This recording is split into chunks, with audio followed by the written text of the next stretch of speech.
What's going on, guys? I'm going to make my first SKS takedown and reassembly video.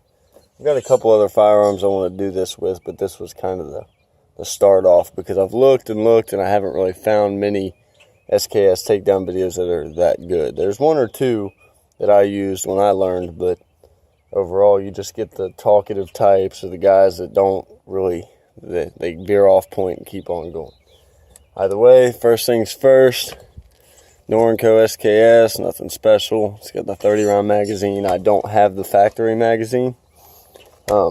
First step with any type of firearm and breaking it down, you need to unload it and make sure it's unloaded before you start messing with it. So with that, pull it back, get the magazine out. You see that we're unloaded here. Let the games begin. First things first, go ahead and, it's not really good to dry fire it, but you're going to need to get everything untense. And a lot of people will use a screwdriver with like a little rubber tip to get this. Mine's actually loose enough to get with my fingers most of the time.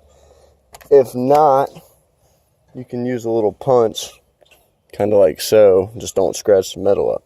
You want this pin straight up, and then it'll come out and release the dust cover once you pull it all the way out in a straight up position. That dust cover will just slide off. Spring might come with it. Here's spring. You should see that. The next step is the bolt. Bolt you might have to do some fidgeting with, and it might feel tense. You just bring it straight back and out. If it comes in two pieces, don't worry. I mean, this thing, it only goes together one way. You could try to put it together another way, but it's not going to happen. We'll get to that later. Set that to the side. Now, this is where it kind of gets hairy, especially if you leave the strap on it, and you're going to have to do some movement with the bayonet. You can go ahead and pull the bayonet out. Get it to where you all can see.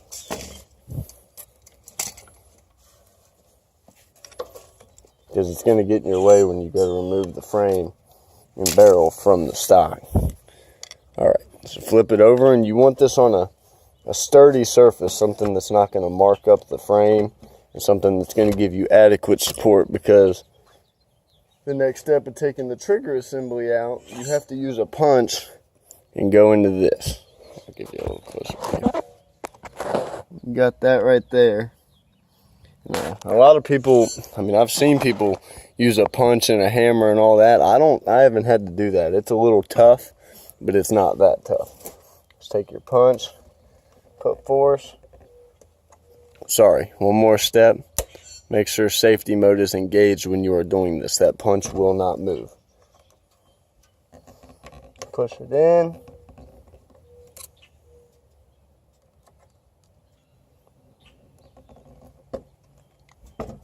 It's a little tough. Once you get it in, it'll come right out like so. And it actually, you pop it out of this little divot that it slides in. I'll give you a close look at that as well. The trigger assembly goes into here and latches in. That's what's holding it. You pop it out of there, set it to the side with everything else. And now, when you flip it over, the frame will come out of the stock. Give you a better view of that. Bayonet's still out because it will get in your way. Now, if you left your strap on, you're going to be connected. It kind of makes it a tangled mess, but you can get around that. I mean, it's not too bad. Next part is the gas chamber. That's kind of where it gets a little tricky, but once again, it's not too bad. I've actually got a tip, something that I didn't see on any videos that could have saved me a lot of trouble. First things first, you get your little punch or your screwdriver, whatever the case. And this clip is a lot like the first one we dealt with, but it's a lot tougher and you can't really do it with your fingers. Either way, you push it up with your screwdriver and get it up to where it's at the top of its trail. You want the small divot at the top of the trail. And that will allow you to remove the gas block. Come out, nothing's under tension, nothing will come flying at you right there. Pop that out. You have your piston. If it's dirty, it will kind of stay stuck in there, but you can get it out. You can actually use a 22 long rifle bore snake with some rem oil to clean the inside of this. Works perfect.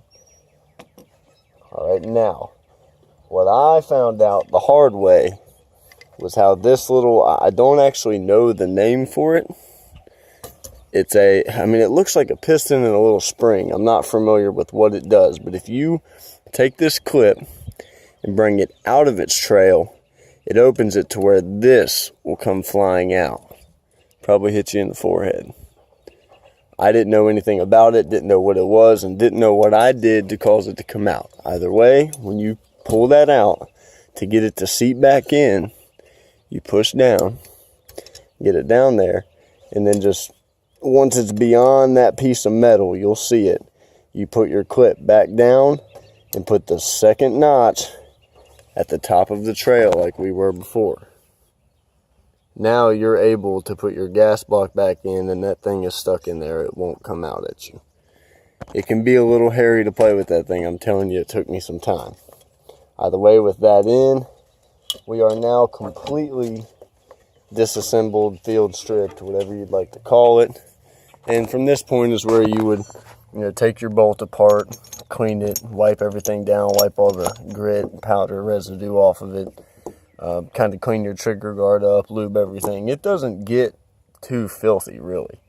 Not much you have to do with that spring. Same thing, you can wipe it off.